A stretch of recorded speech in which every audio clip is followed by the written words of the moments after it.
Hey guys, I just want to talk to you about that spreader back there, that orange Ehco spreader. It's the, I think it's the RB. Well, here, I've got this is it right here. Okay. Just picked it up yesterday. I had another one when they shipped it. They shipped the wrong handle, so it was whopper jawed, so they said they would send another one. They shipped another one to my dealer. My dealer was kind enough to put it together for me and get it ready to go.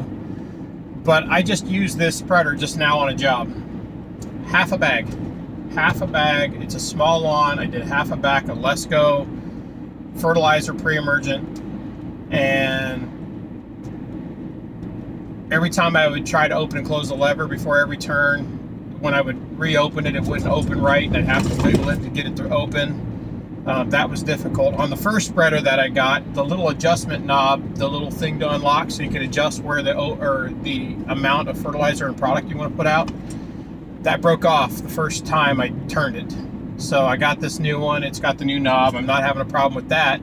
But after I was done with the job, I went to pick it up to put it back here in my element, because I use my element for these jobs that are 50 some miles plus away from my territory, which this one was. I picked it up to put it back in my element, and two of the screws that are holding the bin on the frame are, the nuts are missing off of it.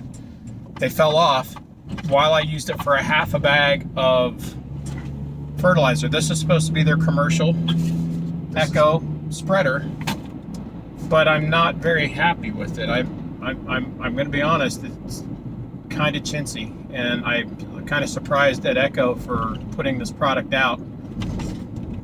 I don't want to be harsh with Ehco. You know, I've just started using the Ehco trimmers and edgers and everything. I'm pretty satisfied with those, but this I'm not very satisfied with. I was hoping my second one would be better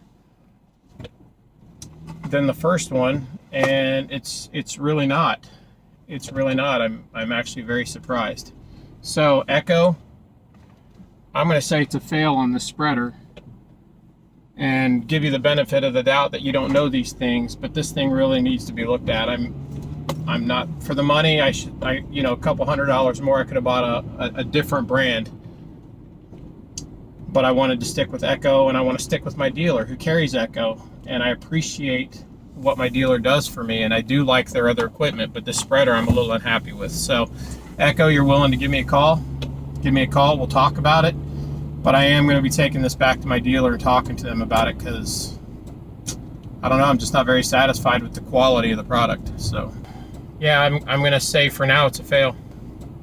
So I want to share a little bit more about this Ehco spreader. It's in the closed position, but yet I've got products sitting all over the floor of my element that I'm going to have to clean out when I get back, because it's highly corrosive.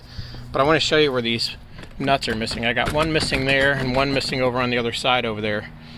These are the slides that I'm talking about that change the direction of how much it spreads. Okay? And to keep the product from spilling all over the inside of my car, I gotta close both of those and have this closed. I don't think the bar is pulling far enough to see. Everything's coming loose down here. Everything's coming loose. So when I shut it, it doesn't shut far enough. So I'm gonna have to retighten all this down. Granted, I only used it for half a bag. It's not like I used it for 2 acres, you know, 10 bags of product. I used it for half a bag for a small tiny yard and didn't even use all the product.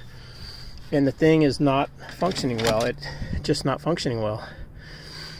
Maybe it's these nuts, I don't know. Maybe they need to change everything over to lock nuts instead of these. But I don't know. Everything just seems kind of, see, they've got a lock nut here, but they don't have lock nuts here. Why? They use these instead. Why not just go with lock nuts on the whole thing? We're paying good money for this thing. You know, we got regular nuts here with a chintzy lock washer, but they go with a lock nut here. Why? Why not go with a lock nut elsewhere too? I can understand here maybe a little bit because of the adjustment, but on the bottom of the hopper, you know, down here on the legs, why not use lock nuts? I just think it would make it a little bit better. So